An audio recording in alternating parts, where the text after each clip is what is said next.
नमस्ते मित्रांनो, तुम्ही रे माझा मित्र या मालिकेच्या होणाऱ्या पुढील काही भागांमध्ये आपल्याला फार मोठा ट्विस्ट पाहायला मिळणार आहे. तर मित्रांनो, इकडे ईश्वरी आणि अर्णव दोघे सुद्धा फार टेन्शन मध्ये रोडला उभे असतात. त्या क्षणी अर्णव ईश्वरीला असं बोलतो की आईचं नाव, कंपनी, सगळं काही मी कसं वाचवणार आहे, मला तर फार टेन्शन आलं आहे. त्या क्षणी ईश्वरी अर्णवला आधार देते, धीर देते आणि असं म्हणते की कुठून तरी पैशाची सोय होईल सर, टेन्शन घेऊ नका, आपण आपली कंपनी नक्की वाचवू. असं बोलता क्षणी ते दोघांच्या समोर एक टेम्पो येतो. त्या टेम्पोच्या चाकाखाली छोटासा दगड येतो, त्यामुळे त्या टेम्पो मध्ये असणारे सगळं सामान खाली पडतं. त्या टेम्पो मध्ये काही पॉम्पलेट सुद्धा असतात. ते पॉम्पलेट खाली पडतात आणि त्यातील एक पॉम्पलेट ईश्वरी आणि अर्णवच्या समोर येऊन थांबतं.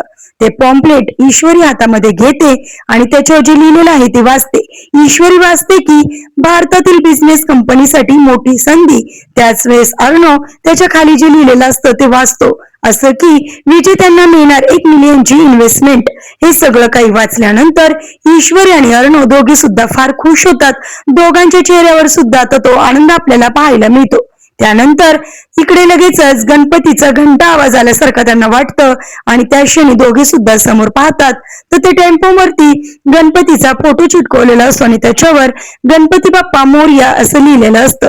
त्या क्षणी दोघे सुद्धा गणपतीच्या फोटोकडे पाहतात आणि म्हणतात की गणपती बाप्पा मोरया असं म्हणून आता दोघे सुद्धा त्यांची कंपनी वाचवण्याचा प्रयत्न करणार आणि त्या संधीमध्ये ते विजेते होणार आणि 1 मिलियनची इन्व्हेस्टमेंट ते आता घेणार आणि स्वतःची जी कंपनी आहे ती आता ती मिळवणार आणि मिसेस देशमुखची कशी अकलपट्टी करणार हे पाहणे सुद्धा आता इंटरेस्टिंग ठरणार आहे.